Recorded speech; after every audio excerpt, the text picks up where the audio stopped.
A full goblet crashed across Lady Edrisa Vale's face before she could take her second step into the ballroom. Wine streamed from her hair to the worn cuffs of her gloves as laughter burst around the long banquet table. One noblewoman covered her mouth to hide her grin. Another leaned closer just to watch the humiliation better. "Careful," a man mocked. "The servant girl may stain the carpet." Edrisa did not answer. Her fingers tightened around the tray she carried for the musicians. Her father had once owned half the valley beyond the northern cliffs, but debt buried his name so completely that his daughter now entered grand houses through the servants' corridor. Then someone pulled her chair away, just as she tried to sit beside the older attendants. More laughter. One of the ladies lifted another goblet. Perhaps she enjoys the attention. But across the ballroom, a gloved hand slowly stopped, turning the signet ring of House Merewyn. Duke Sorrel Merewyn had been watching from the moment Edrisa entered the hall. Not with amusement, not with pity, with recognition. Because 3 nights earlier, hidden beneath rain and carriage lanterns, he had already chosen the woman who would become his Duchess, and the people mocking her now had no idea whose future they were destroying with every cruel laugh. Tell me honestly, if you discovered the woman everyone humiliated was already chosen by the Duke, would you beg forgiveness or pretend nothing happened? And if you were Edrisa, would you forgive them? Drop your answer below, because I would be responding to all. Have you done that? If not, ensure you drop your opinion in the comments section, because I would be going under the comments to respond to each answer, and subscribe for more unforgettable historical romance stories. Lady Edrisa Vale kept her eyes low as she moved through Norhaven House, clutching a musician's tray firmly against her chest. Candlelight spread across the marble floors in long, warm ribbons. Noble guests swept through the grand ballroom in clusters of feathers and laughter, trailing perfume that cost more than a month of her wages. She moved between them without brushing a single shoulder. She had learned that skill early, to pass through rooms like this one quietly and completely, like water moving around stone. Tonight, it was not enough. Look there. Lady Milthia's voice cut across the ballroom before Edrisa had taken 10 steps inside. She sat near the banquet table in a wide circle of guests, each one already watching, with anticipation shining in their eyes. The fallen daughter of Vale Manor, still wearing her father's shame into every room she enters. Laughter spread instantly. Edrisa kept walking. 3 years earlier, her family had owned everything that mattered. A respected estate near the Eastern Hills. A name that opened doors. Orchards, horses, a household staff of 11. Then her father made one trusted investment with one untrustworthy man, and within months, everything collapsed. Debt came quietly at first, then all at once. Creditors stripped Vale Manor to the walls and turned Edrisa and her mother out within the same week that illness took her father. Now they lived in a cottage beside the old Chapel Road. Edrisa sewed when she could find work, carried trays and cleaned silver when she could not. Tonight's gathering paid enough to keep candles and bread for another 2 weeks. A young footman blocked her path suddenly. "The musicians upstairs need more cups." She nodded and turned toward the staircase. Then a chair scraped across the marble floor behind her with the deliberate slowness of a trap being set. And she stopped. Lady Milthia had risen from the table. Guests parted as she walked forward. At her side moved Lord Berriton Quill, a soft-faced man whose only real talent was sensing weakness and laughing at it. Milthia lifted a goblet with idle grace. "Lady Edrisa, a question. Do servant wages actually purchase dignity now? I ask, only because you still carry yourself as though they might. Quiet laughter moved through the nearby guests. Edrisa kept her voice steady. Work feeds my household. That has always been enough. Merewyn tilted his head. How very humble. Milthea stepped closer. You still speak as though anyone here finds it interesting. The wine came before Edrisa saw the goblet tilt. Cold, sudden, and absolute. It soaked through her hair and ran down her neck, dripping from the edge of her jaw onto the marble floor. The tray struck the ground with a crack that silenced the nearest conversations. Immediately, guests turned. Then the laughter came, rippling outward across the ballroom in waves. She should have used the servants' door. Imagine carrying trays in the same hall where her family once held their winter supper. Someone should remind her that her father's debts ruined more than just the estate. Edrisa stood perfectly still. She did not cry. She did not reach for the tray. She only breathed through the burning in her chest that had nothing to do with cold wine, and everything to do with surviving this same cruelty in different rooms for 3 long years. Milthea tilted her head with slow pleasure. Nothing more to say. Another woman reached out and pulled Edrisa's chair away just as she tried to steady herself beside the table. Fresh laughter broke over the room like a second wave. Near the entrance, standing apart from the noise and the candlelight, a tall man stood completely still. Nobody had noticed him arriving. Duke Merewyn travelled without announcements, and without the ring of attendants other men of his rank required. He simply appeared in rooms the way serious things sometimes did, quietly and with complete authority. Tonight, every eye in the ballroom was fixed on Edrisa. His were too, but with an entirely different purpose. 3 nights earlier, his carriage had been stopped on the stone bridge outside Breathorn village by an overturned cart and a stable boy bleeding in the mud. Rain fell hard and cold. Every other traveler on that road had pressed their horses forward rather than stop. One woman had already stopped before he stepped out of his carriage. She knelt in the mud beside the boy without hesitation.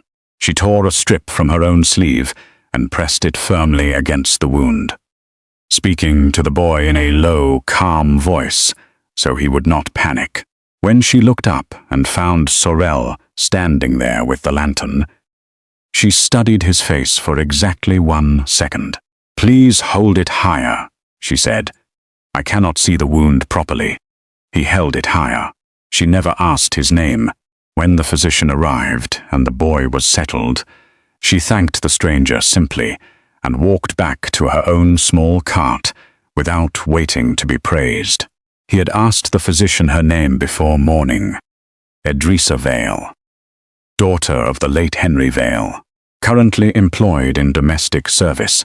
He had held that information for 2 days before making a decision that required no further thought. Now the same people filling this ballroom with laughter were pouring wine on her. Merewyn turned to the crowd with satisfaction. Perhaps the servant's entrance is better suited to her station. More laughter. Sorel walked forward. The first guests to notice him went quiet before they fully understood why. Then their quiet spread to the next cluster and the next. Conversations going still like candles caught in a sudden draught, as his silver house crest caught the light, and those who recognized it straightened at once. Milthea's expression changed in a single second. The pleasure left her face completely. "Your Grace," she breathed. Sorel stopped beside the overturned tray.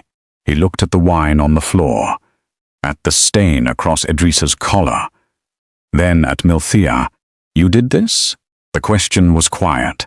That quiet was worse than shouting. Milthea clasped her hands. "It was innocent amusement only, Your Grace. Nothing of consequence." He did not reply. He turned to the servants at the wall. "Bring a chair." One moved instantly. Milthea laughed once, a short and nervous sound. "Surely your grace does not involve himself in domestic matters." Sorel looked at her, and the room went so still, the candles seemed to stop flickering. "I involve myself in cruelty when I see it, regardless of where it occurs." Several guests dropped their eyes to the floor. Brereton attempted recovery quickly. Lady Milthea intended no genuine offense. Then Lord Quill would not mind wine poured across his coat before this same audience, Sorel answered, "if there is truly no offense in it." Brereton's face lost all its color. No one laughed. Edrisa pressed the tray against her side. "Your grace, please. I have no wish to cause further disruption." Sorel looked at her then, and something shifted briefly in his expression. Not softness. Something more deliberate than that. "You are defending the people who did this." "I am asking to finish my work," she answered carefully. "Nothing beyond that." That answer settled into him differently than anger would have. Exhausted people stopped fighting long before they stopped hurting. He understood that completely. The chair arrived. He moved it back himself. "Sit. I cannot, your grace. You can." Milthea stepped forward again. "This has gone well past reason. She does not belong at this table." Sorel turned to face the full room, and the weight of his attention swept across every gathered noble like a cold change in temperature. "Perhaps belonging," he said, completely level, "was never the right measurement of worth." The ballroom held its silence. Lady Reneva, a widow whose talent for spreading gossip had made her quietly indispensable at every gathering in the county, leaned toward the woman beside her. "Why does he protect her so specifically?" "He has declined every eligible introduction offered this season. He cannot take her seriously. She is ruined in every direction that matters." Sorel had already turned away from them. He reached into his coat and produced a folded handkerchief and held it out toward Edrisa. She took it with both hands. Her fingers trembled slightly. "Leave as soon as you are able," he said quietly. "If I go before the gathering closes, the housekeeper will keep my wages." His jaw tightened. He looked at her gloves then, at the worn seam near the wrist, and the careful way she had kept them pressed and clean despite everything. He saw what those small details meant. A woman who had learned to hold herself together on almost nothing, for longer than she should have had to. Then a voice broke across the stillness. "Surely your grace has not come all this way to defend hired help." Lord Talmeric Hale strolled away from the card tables with a drink in his hand and a smile so practiced it had almost lost its purpose. He was handsome in the way that expensive things sometimes were, and just as hollow underneath. Sorel went still. Talmeric was his mother's favored candidate for family alliance, 3 seasons running. He was also the man who had courted Edrisa Vale with great enthusiasm when her father still owned property, and disappeared entirely the week the debt became public. Talmeric moved closer. "Lady Edrisa, you vanished so completely after your father's difficulties. I often wondered where life had taken you." Edrisa said nothing. Her posture changed in a way only careful observers would catch. Sorel caught it. "She went nowhere," he said. "She was left behind by people who valued her family's land above her character." Talmeric's smile did not recover. Whispers exploded through the room. The Duke had now publicly shamed 3 separate names in the same evening on behalf of one disgraced woman. That was not the behavior of passing concern. Edrisa stepped back. "Your Grace, I am truly grateful, but I must go upstairs now." A long moment passed, then Sorel stepped aside. She curtsied and turned toward the staircase, not running but not pausing either. She reached the upper corridor and pressed one hand flat against the wall and breathed. Below, the ballroom waited. Then Sorel's voice carried through it cleanly. No representative of House Merewyn will receive Lady Milthea or Lord Brereton at any gathering henceforth. This stands until I say otherwise. A gasp moved through the hall. Upstairs, Edrisa stopped walking. She stood motionless in the dark corridor with her hand still pressed against the wall, listening to the stunned silence where the gasp had been. From the shadows further along the corridor, Norhaven's housekeeper watched her with 30 years of quiet experience behind her eyes. She had seen scandal in every form this house had offered, and she understood its shape better than most nobles did. One public word from a duke could lift a ruined woman above everything that had broken her. It could also make that same woman a target for every enemy he had ever made. Tonight, both possibilities had been set moving at once. Edrisa did not move for a full minute. Below the staircase, the ballroom buzzed with the kind of noise that follows something irreversible.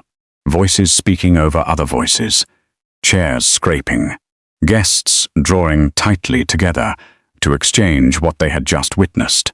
She counted her breaths the way she always did when panic tried to find the edges of her composure. 1.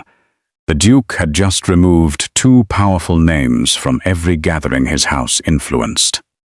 2. Her name was now attached to the reason why. 3. By morning, every household in the county would know it. She could not make sense of any of it. The housekeeper appeared on the landing before Edrisa could gather herself to move. Mrs. Grenly was a small, exact woman with iron-grey hair and eyes that measured everything carefully before permitting themselves an opinion. She set her lantern on the shelf beside the corridor window and looked directly at Edrisa. You heard. It was not a question. Edrisa straightened. I will finish the upstairs work now. Listen to me first, Mrs. Grenly glanced once toward the staircase, then back. I have managed this house for 28 years. I know what ordinary behavior looks like for a man of his standing, and I know what tonight was not. She kept her voice low. Duke Sorel Merewyn has not entered this house in 2 full years. He arrived tonight without notice, without his formal attendance, and without any announced purpose. He spoke to no other guests. He stayed only long enough to act on your behalf, and then he spoke. She paused. Men like him do not move without reason. Edrisa met her gaze. He acted on his own conscience. I had no part in his decision. That is precisely what concerns me. Mrs. Grenly folded her hands. What he did tonight made you visible to every person in that room. Some of them will be curious. Others will not be pleased. You should be ready for both. Voices rose sharply from below before Edrisa could respond, and the housekeeper turned and descended without another word. Edrisa stood alone in the dark corridor. She finished the upstairs work methodically, collected cups, straightened the musicians' chairs, moved through each task with the careful focus of someone who had learned to keep her hands busy when her mind refused to settle.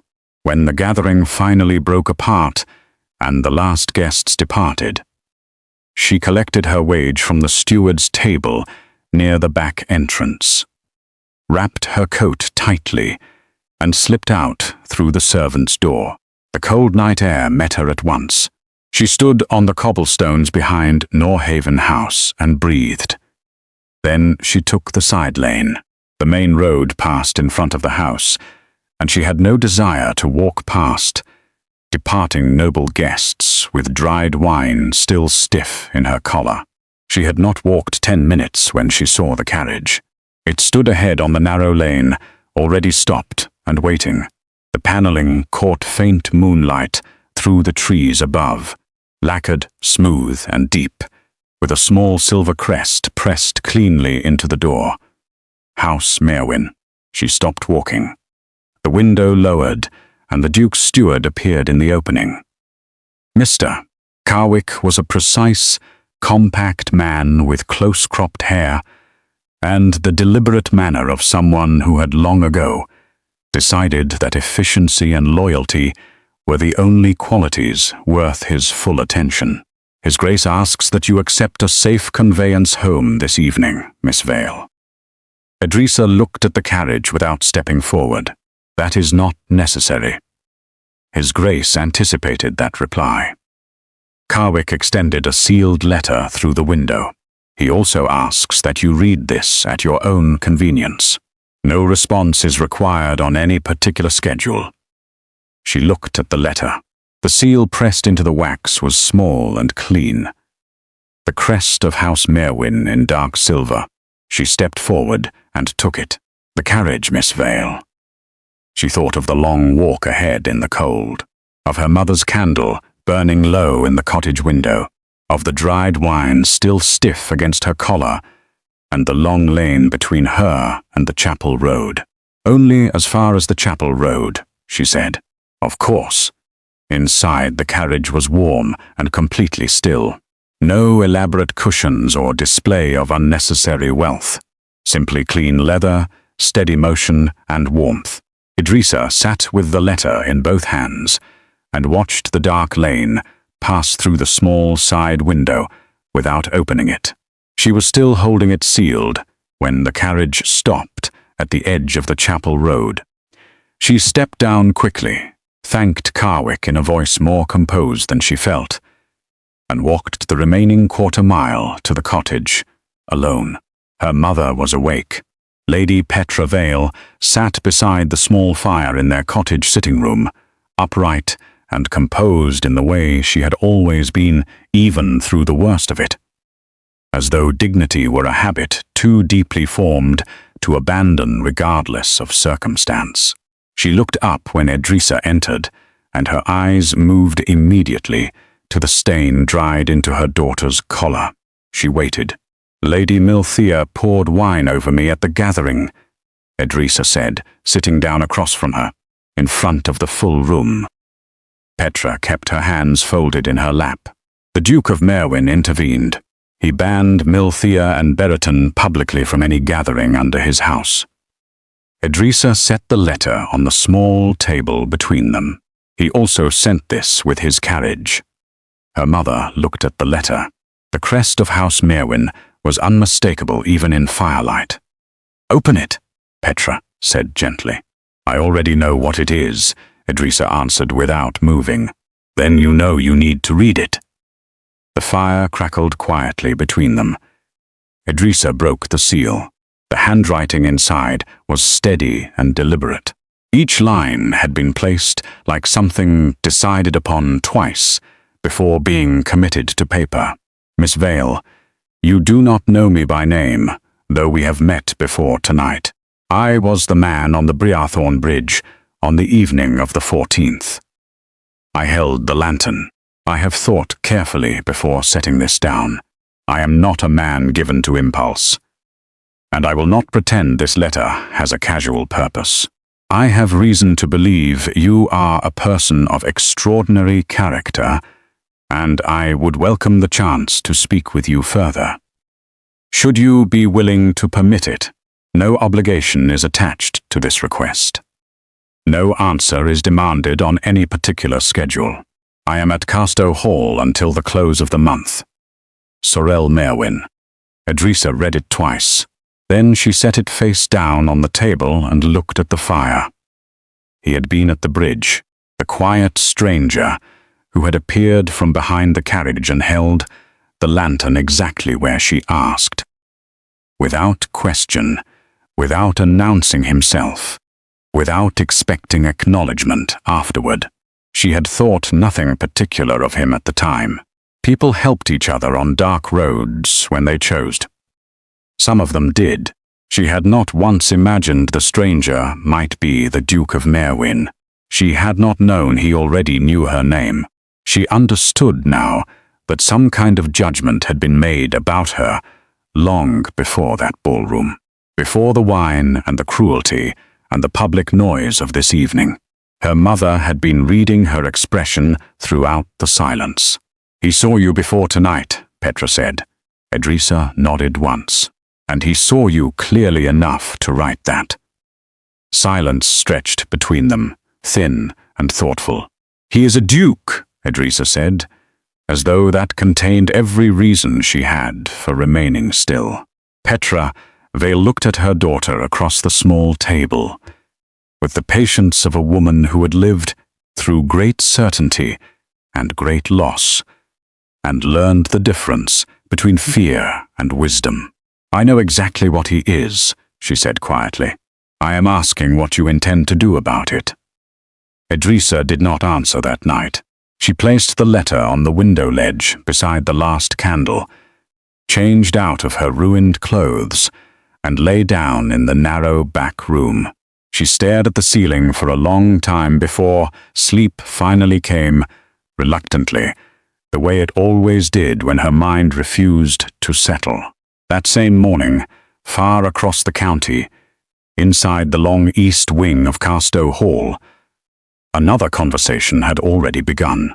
Dowager Duchess Preska Merewyn sat precisely upright in the chair beside the tall window, with a cup of untouched tea in her hands and an expression that suggested she had already reached her conclusions before anyone else had finished thinking. She was a commanding woman in her later years, composed and particular, with the kind of authority that had never needed to raise its voice to be understood. She looked at her son across the length of the quiet room. "You sent the Vale girl a letter," she said. Sorel stood near the writing table with his hands behind his back. "I did, before consulting me." "Yes," Preska set her cup down with quiet precision. She was not an unkind woman.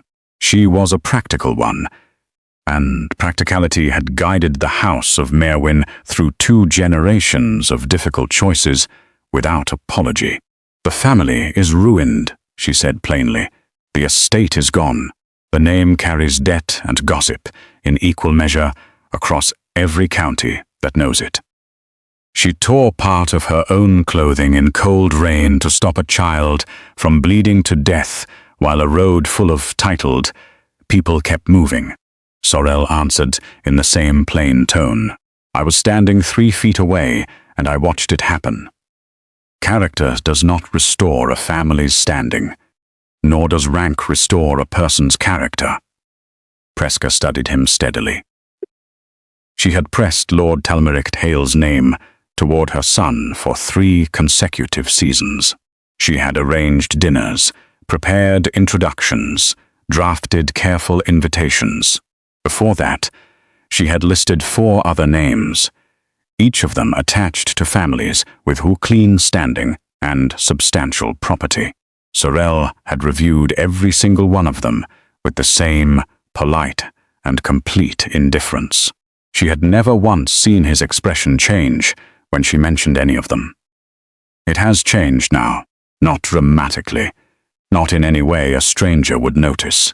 But Preska Merewyn had known this man since before he could hold a book, and she understood exactly what she was looking at in the particular quietness around his eyes. He had already decided.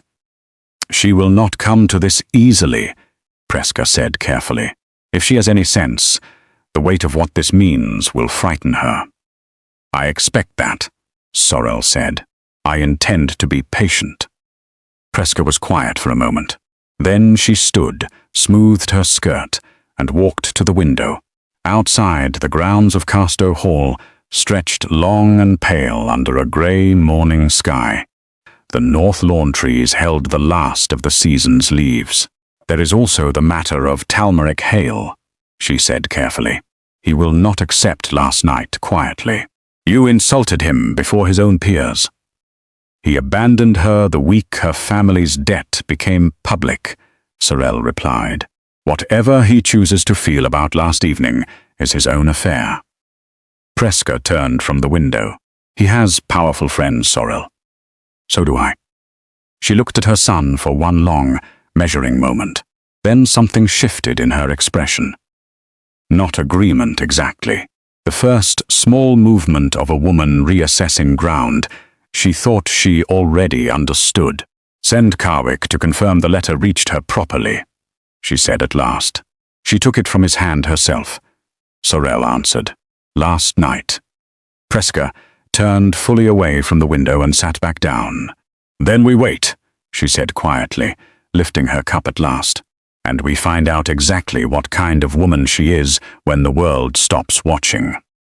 Across the county, in a small cottage beside the chapel road, that woman was already awake, standing at the window in the early morning grey, looking at a sealed letter she had already opened, already read, and could not stop thinking about. The letter remained on Edrisa's window ledge through the grey morning. She had read it 4 times before dawn properly arrived, set it down each time with firm intention, and found her eyes returning to the clean, careful handwriting within minutes. She dressed, plaited her hair, and moved through the morning's ordinary tasks with deliberate quiet. Water from the well, bread from the tin. The fire rebuilt piece by piece from cold ash and one remaining ember.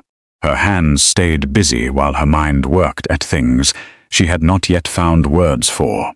Lady Petra ate breakfast and said nothing about the letter. She had always known the difference between pressing and waiting.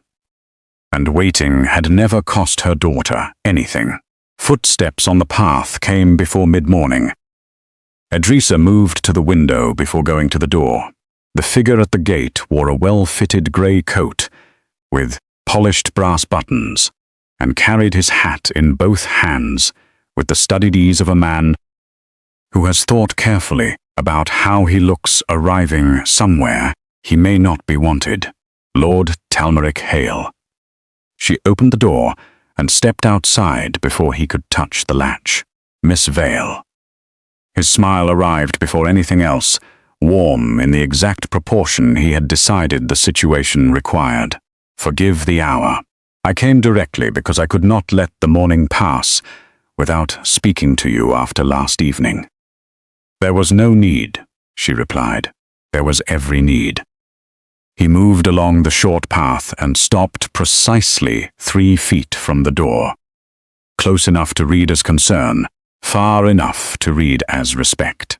Lady Milthea's behavior was beneath any company worth keeping, and I want you to know plainly that I take no pleasure in cruelty. Whatever impression the evening left, I want it corrected. Edrisa listened without adjusting her expression. She had learned this over 3 difficult years. The most dangerous visitors always arranged their manners first. They arrived with sympathy at the front, placed small, reasonable-sounding statements ahead of the real purpose, and built toward it carefully, while watching to see when you started to believe them. She waited.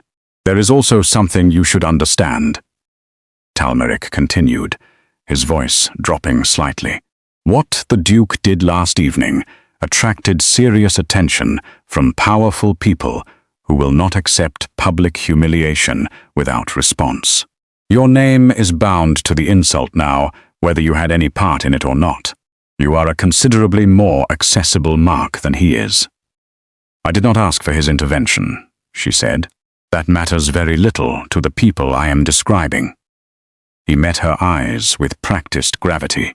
I came because I still care what becomes of you. I know, she replied evenly, that you cared most clearly about what became of my family's estate when it still existed. The week the debt became public, your letters stopped entirely. I recall the timing precisely. Something moved beneath Talmeric's composure that was not quite regret.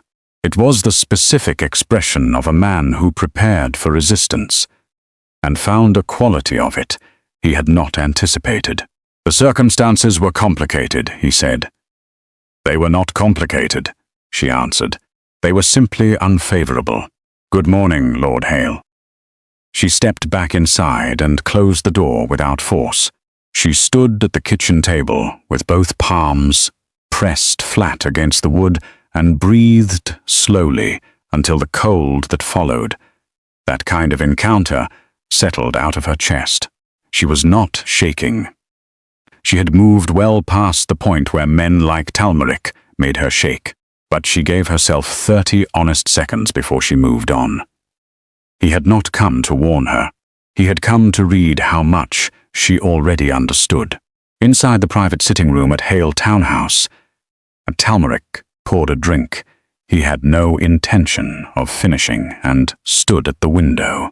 Behind him, Lady Milthea sat on the chaise, with her gloves folded neatly in her lap, and the precise composure of a woman who had converted last night's humiliation into a plan before she slept. "Every household that counts was present," she said flatly. "Reneva was there. The Quarith sisters were there.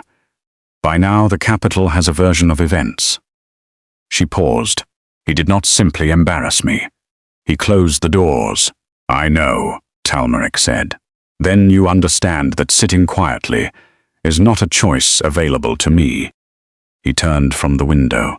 Milthea was a woman who moved directly toward things she wanted accomplished. And today she wanted something specific accomplished before she left. "The girl has nothing standing behind her," she said. "No property, no name with present weight, no allies in any room that matters. She has one man who acted on sentiment during one public evening. If that sentiment is poisoned before it hardens into something permanent, she is left with nothing to build from."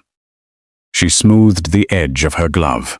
"Reputation is the only capital a woman in her position carries. Remove it, and she has no currency left at all." Talmeric looked at her steadily. "If it becomes understood in the right rooms," Milthea continued, "that Edrisa Vale deliberately sought the Duke's attention, that she placed herself in harm's path to manufacture sympathy and secure his interest, then the whispers that follow will do all the necessary work without a direct word from either of us. Rumor does not require proof, only repetition and a willing carrier." "Reneva," Talmeric said.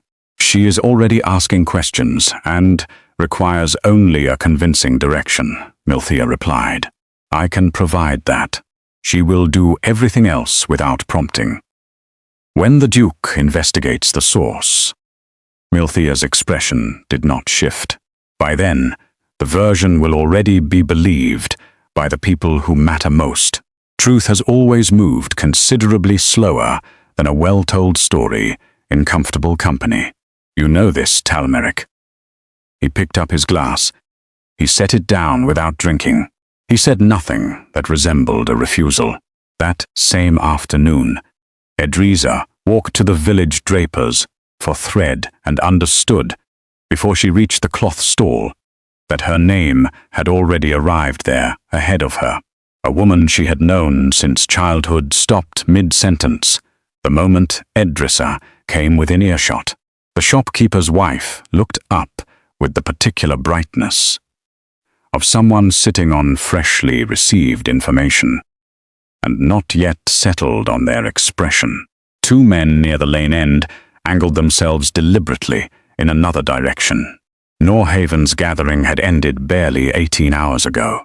She paid without lingering and took the back lane home. The next morning a note arrived with a young rider who left before she reached the gate. Plain paper, no crest, handwriting direct and without decoration. "Miss Vale, I have no wish to press where I am not welcome. But if you are willing to walk the north path beside the Carstow grounds on Thursday afternoon, I will be there. No obligation is attached. No answer is required beforehand. I only wish to speak plainly, which letters accomplish poorly. Sorrel Merewyn." Edrisa read it, standing in the open doorway with cold air on her face. Her mother watched from the fireside chair with a cup of tea and the patient composure of a woman who has survived enough irreversible moments to understand that readiness is not always available before a decision is needed. Thursday is 2 days, Edrisa said. Yes, her mother replied. Edrisa folded the note. Before she put it away, she smoothed the paper once with her thumb, slowly and without hurrying. The gesture of a person who has already decided something matters before they have managed to say so out loud. She had barely turned from the door when footsteps sounded quickly on the lane outside. Miss Arthur Quarith came through the gate with her bonnet strings loose and the look of someone who had set out fast before fully deciding whether to come. She was the younger of the Quarith sisters, quieter than her elder sister Desthine, and a great deal more observant for it. I should have come this morning, she said, slightly breathless. I was at Norhaven last evening. I saw exactly what happened, and I am not willing to pretend I did not. She glanced once down the lane behind her, then back. Whatever Milthea is now saying about the events, I want you to know that at least one account exists which tells it truthfully. Edrisa looked at her for a moment. Thank you, she said simply. Arthur nodded, straightened her bonnet, and went back down the lane with the purposeful pace of someone performing a kind act they are not yet prepared to defend loudly in public. Edrisa watched her go. She carried that small, deliberate courage back inside with her, and it settled somewhere that had been cold for some time. Wednesday brought a grey, restless sky and wind that moved through the chapel lane trees in long, unsettled waves. Edrisa spent the day on her commissioned sewing, and if her eyes moved toward the window more than the work required, she chose not to examine why. Arthur Quarith returned in the early evening. She came inside this time, accepted tea, and sat with both hands wrapped around the cup for warmth before speaking. Reneva has been busy since last night, she said plainly. I heard it at the Trentfield supper yesterday evening. The account she is spreading claims you deliberately positioned yourself at Norhaven to attract the Duke's notice, that you provoked Milthea intentionally to create a scene that would draw him forward, that the entire thing was arranged for personal advantage. She set her cup down carefully. She presents it as though she witnessed it herself. Edrisa said nothing. Lady Petra set her needlework aside at the fire and spoke without looking up. Who is repeating it? Lord Brereton publicly agreed with it twice since yesterday evening, Arthur replied, and Talmeric Hale said nothing to correct it when it was repeated in his presence at the Trentfield table. Petra looked up then. Edrisa looked at the fire. This was what his visit had been for. Not a warning, a reading. He had come to measure whether she understood enough to become a problem once the false version began to circulate, and he had gone back, satisfied. Will it reach the Duke? Petra asked. Arthur glanced between them. It likely already has. After Arthur left, the cottage held the particular quiet that follows news that needs to settle before it can be properly thought about. Petra took up her sewing again. Edrisa stayed at the table. Finally, her mother looked across at her directly. You are going Thursday, she said. Not a question and not a command either. Simply the plain statement of a woman who knows her daughter. I have not decided, Edrisa said. You smoothed that letter with your thumb, her mother replied, without an edge. You have already decided. The only matter remaining is whether you will trust your own decision. Edrisa did not answer. She did not sleep easily that night. Thursday arrived pale and dry, with a light wind over the fields. By mid-afternoon, Edrisa was walking the back roads toward Carstow in her good walking coat, carrying no particular expectation beyond the intention to be honest. The north path ran alongside the estate's low stone wall, beneath a long row of elms, nearly stripped bare by the season. No farmers, no travelers. Dry leaves moved across the packed earth in slow, quiet spirals. Sorel was already there. He stood near the wall, with his coat collar turned up against the wind, and no attendant visible in any direction. He had come the way he seemed to do everything that mattered to him, without display and without requiring an audience. She stopped at a proper distance. "Miss Vale." "Your Grace." The wind moved through the elms above them. "I assume you have heard what is being said," he said. "Author Quarith told me Wednesday evening. Reneva presented her version to my steward at the village market yesterday as a settled fact." "She heard the shape of it from Milthea," Edrisa replied. "Who constructed it with Talmeric hail, I believe, or through him." He looked at her steadily. "Does it frighten you?" The directness of it deserved the same in return. "Yes," she said, "not of them specifically. Of what a story like that does to a person before it can be stopped." "It will not stop itself," he agreed, "but it can be answered." "How?" "By continuing to be exactly what you are in front of the people who are watching to see whether the story fits." Edrisa thought about that. "I want to say something plainly," Sorel continued. "The decision I arrived at 3 nights ago was not made on impulse or feeling alone. I have spent enough of my life in rooms full of polished performance to recognize the difference between someone doing what is easy and someone doing what is right. Simply because it is right." He looked at her evenly.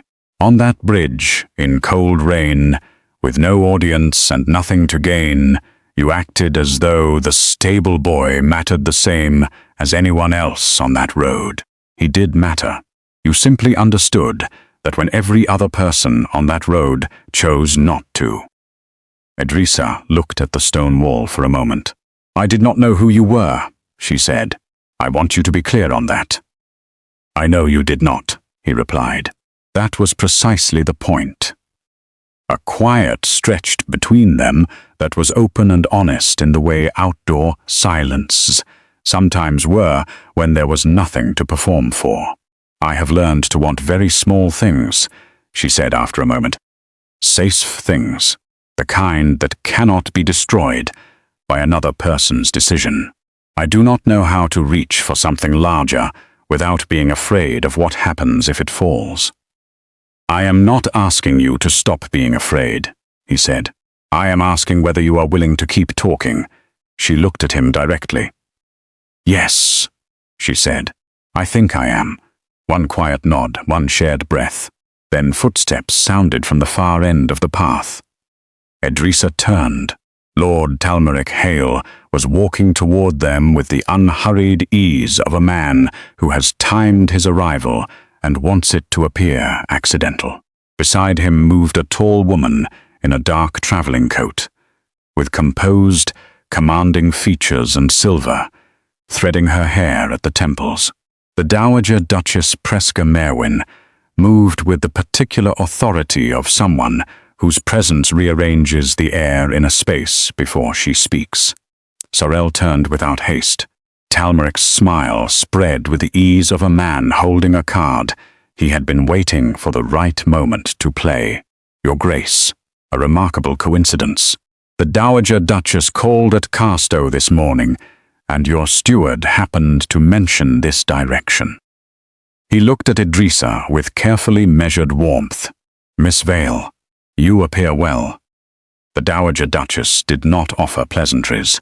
She looked at Edrisa with calm, measuring eyes that held neither hostility nor welcome. She was reading her the way a woman of long experience and hard-won judgment reads people when she has decided. The moment is important enough to do it properly. Edrisa did not step back.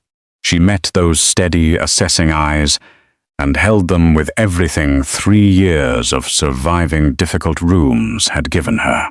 The particular stillness of a person who has learned that flinching costs more than whatever it saves in the moment. Preska studied her without hurrying. Then she looked at her son. Whatever passed between them in that brief exchange moved entirely without words. The way long-established understanding often did between people who knew each other's silences as well as their speech. Preska turned back to Edrisa. "Miss Vale," she said, her voice precise and measured and entirely unreadable. "I believe we have not been introduced formally." "We have not, Your Grace." One further beat of measuring silence. "Then perhaps," the Dowager Duchess said carefully, "that is a matter which should be corrected." Talmeric's smile remained exactly in position, but the certainty behind it had shifted by one clear and unmistakable degree. And Edrisa, standing on a cold path in the thin autumn light between the man who had already chosen her and the woman who had not yet decided whether to permit it, understood with complete clarity that the real battle had not yet properly begun. It was only now finding its shape. Before we continue, let us pause here for a moment.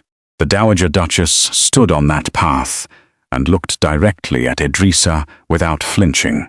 Talmeric arrived with his careful smile and his perfectly timed coincidence, and Sorrel said nothing at all, which told us everything. So tell us honestly in the comments below. When Preska said that the introduction was a matter which should be corrected, was that the beginning of acceptance, or the beginning of a different kind of opposition?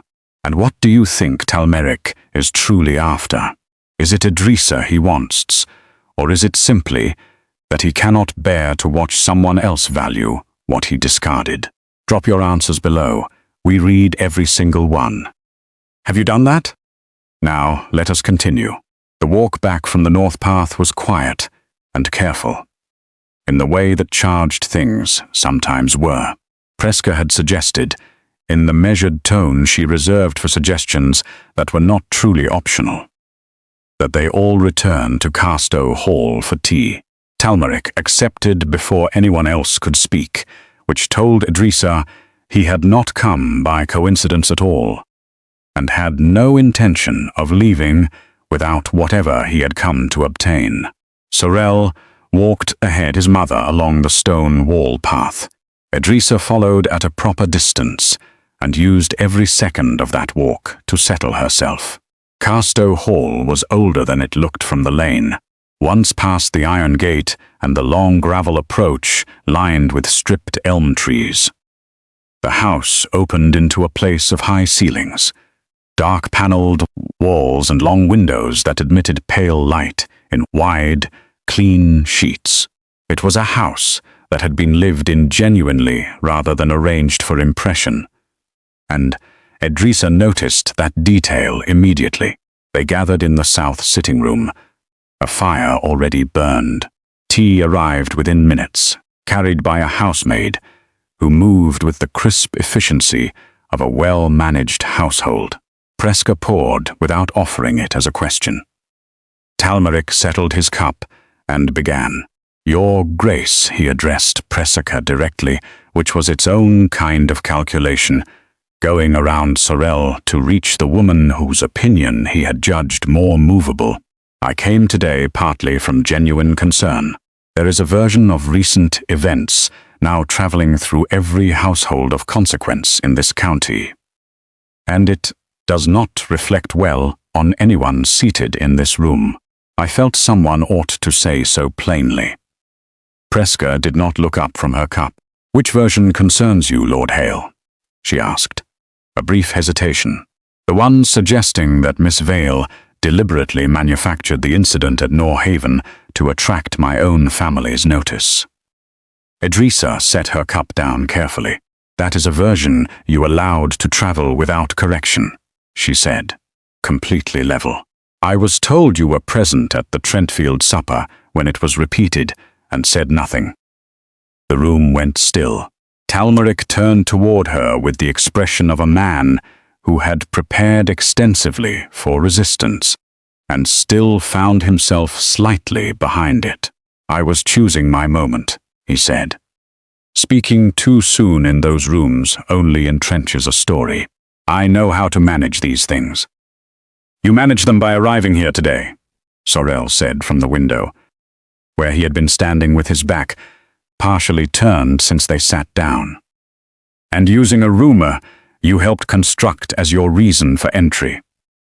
Talmeric set down his own cup now, the practiced composure that had carried him through 3 seasons of careful social navigation. Shifted for the first time into something with genuine edges. I cared for Edrisa once, he said. Whatever my failures at the time of her family's difficulties, what I am telling you now is sincere. The people Milthea is moving against your interest are not drawing-room gossipers.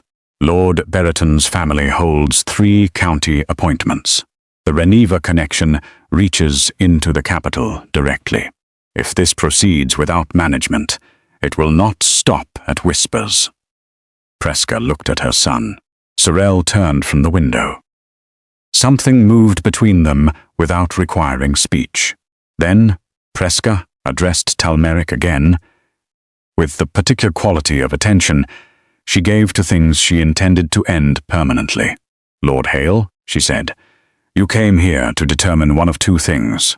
Either whether my son's interest in Miss Vale could be interrupted by the presence of sufficiently powerful opposition, or whether, if it could not be interrupted, you might redirect your position to appear as a supporter early enough to retain influence. She set her cup precisely on the saucer. Which of those is it? Talmeric stared at her. A long, exposed silence passed over the room. Edrisa watched him and understood with a sudden, complete clarity the thing she had not fully seen before. He had never stopped wanting her, not in the way that came from genuine care, but in the way that some people wanted things they had discarded once they saw another person valuing them. The moment he understood that the Duke of Merewyn had already chosen her, Edrisa Vale transformed back from a ruined woman into something worth pursuing. The cruelty of that was not lost on her, and something about seeing it clearly, naming it internally, without flinching, moved a weight off her chest that she had carried without knowing it. I think, Edrisa said quietly into the silence, that Lord Hale should perhaps finish his tea. Talmeric looked at her. Whatever he expected, it was not that, not calm, not a woman who had seized up the situation, stripped it to its true shape, and then simply dismissed it with the kind of composure that could not be manufactured. He looked at Presca. He looked at Sorel. Neither offered him a surface to work with. He stood. He bowed with the stiff precision of a man, performing manners from behind gritted teeth. He walked out. The door closed. 3 seconds of total quiet filled the room. Presca lifted her cup with absolute composure and said nothing for a long moment. Outside the window, the crunch of Talmeric's horse on the gravel drive faded. He will not take that quietly, Presca said at last. I know, Sorel replied. He will go directly to Milthea with a new version. Let him. Presca looked at her son steadily. Then she turned to Edrisa for the first times since they sat down, fully and without the measuring quality of their earlier exchange. What she offered now was not warmth exactly. Not yet. It was something more honest than warmth. It was the beginning of respect from a woman who had never offered it without meaning it. Miss Vale, she said, tell me about your mother. Edrisa sat up slightly. She was Lady Petra Innsworth before her marriage, she answered. She managed the estate accounts through most of my childhood, when my father's attention was needed elsewhere. She kept the household running through the final debt proceedings on almost nothing. She has never once spoken with bitterness about what was taken from us. Presca listened to every word. Then she said, I would like to meet her. The fire crackled between them. Edrisa looked at the Dowager Duchess carefully. She would receive you, she said, with every grace she has ever possessed, which is considerable. Something that might have been a quiet smile touched the edge of Preska's expression. Yes, she said, in the tone of a woman confirming something she had suspected. I imagine it is. 3 days after Talmeric left Casto Hall with his pride arranged more carefully than his coat, Lady Milthea held a private supper at her townhouse with 12 selected guests and a very particular purpose. The story she told that evening traveled further and faster than anything Reniva had carried. By the end of the following day, it had reached 3 households in the capital. This version was specific. It claimed that Edrisa Vale had visited Casto Hall unchaperoned. It claimed the visit had been arranged in secret, and that the Dowager Duchess had been present only by accident. It used the word arrangement repeatedly and let the implication do the rest. Author Quarith heard it at a morning call. She went directly to the chapel road. Edrisa listened to the complete account without moving. Her mother sat by the fire with her hands still and her expression steady. When Author finished, the cottage sat in silence for a long moment. Then Petra Vale looked at her daughter across the room with the calm certainty of a woman who had been waiting for the right moment to stop being patient. Enough, she said simply. Edrisa looked at her. We did not survive everything that has been done to this family to continue absorbing dishonesty quietly. Petra continued. I want you to send a note to Casto Hall today. Mother, today, Petra repeated. Edrisa held her mother's gaze for a long moment.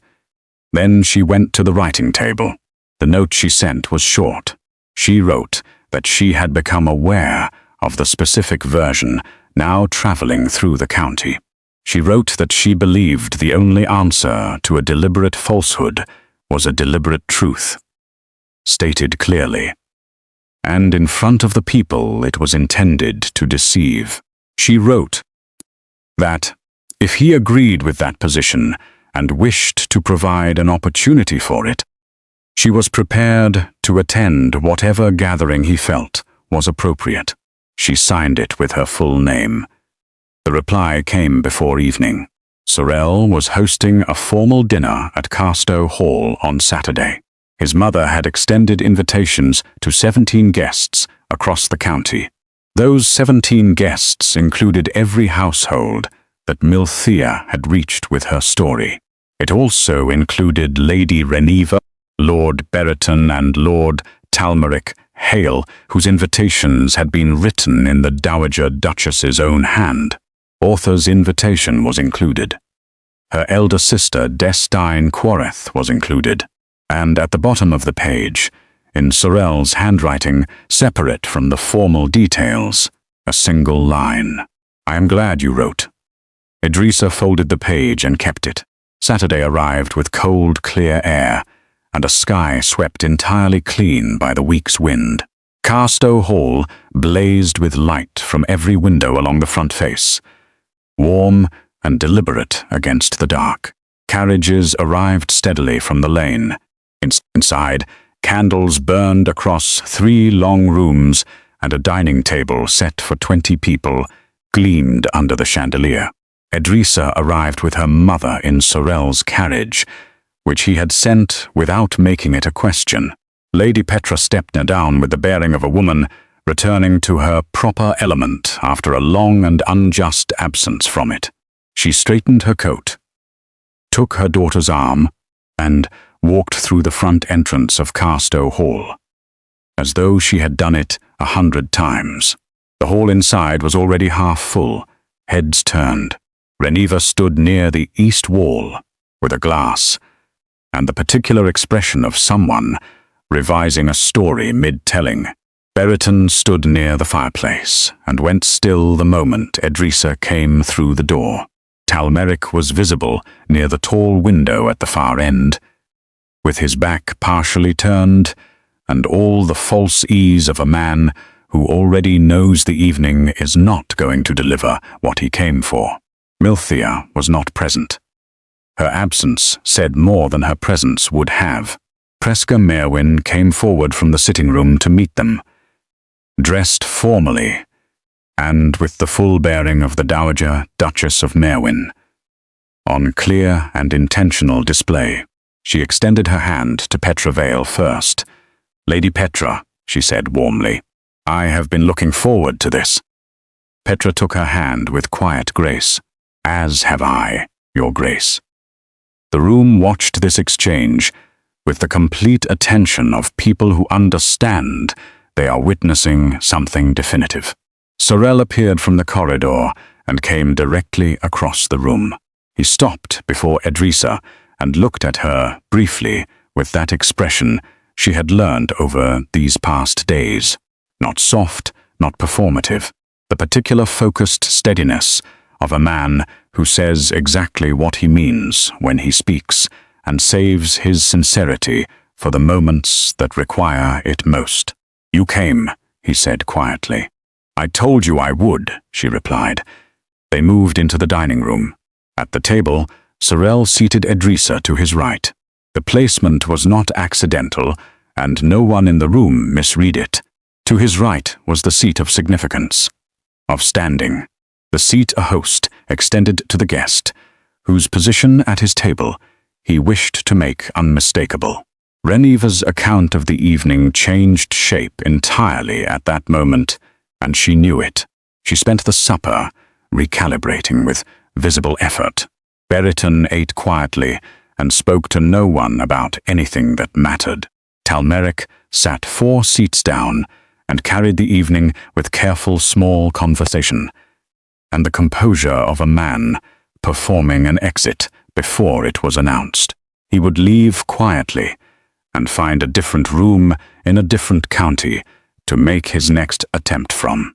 Edrisa had understood that before the fish course was removed, the evening moved through supper and into the sitting rooms, with the particular ease of a gathering where the host's intention had been made clear enough that everything else arranged itself naturally around it.